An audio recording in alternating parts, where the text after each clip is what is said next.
So whether you're pro-life or you're pro-choice, there's generally speaking one thing that we would all agree on. That is that abortion should be allowed in the very rare instance that the pregnancy, the baby, directly threatens the life of the mother.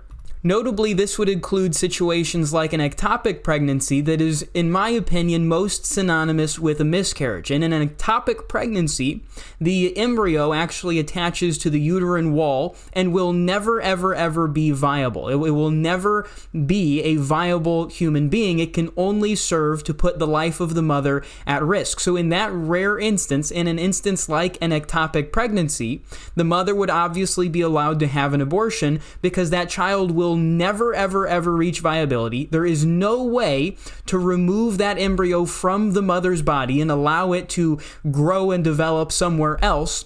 The only real possible outcome is that the mother would unfortunately pass away due to complications of said pregnancy. But what about examples of abortion past the point of viability, or specifically past around 20 weeks?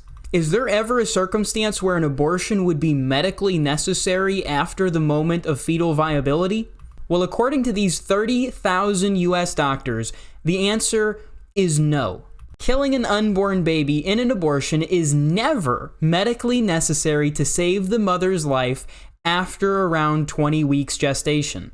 They highlight that abortion treats no disease, pregnancy is not a disease, and deliberately killing the unborn child by abortion is not healthcare. Abortion literally guarantees a dead baby. So what then do these doctors propose in an instance of a late-term pregnancy that would threaten the life of the mother? Well, according to these doctors, after around 20 weeks of fertile gestation, it is never necessary to kill them. Rather, what they should do is have a premature delivery, whether that is through labor induction or a C-section.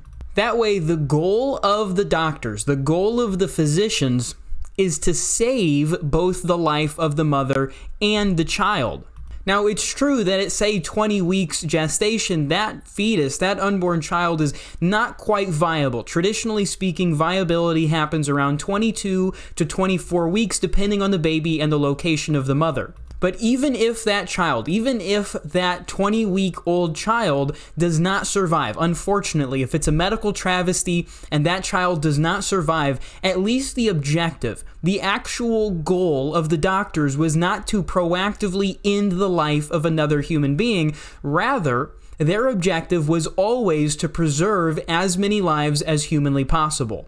What do you think, folks? Should there be an exception that allows abortion all the way up until 9 months if it's deemed medically necessary? I don't know. Let me know in the comments below. Until next time, thank you for watching. Be sure to like, comment, share, subscribe, boost this off into the YouTube algorithm and radical nonsense. I appreciate all of you greatly. Until next time, keep me in your prayers, keep your country in your prayers. God bless.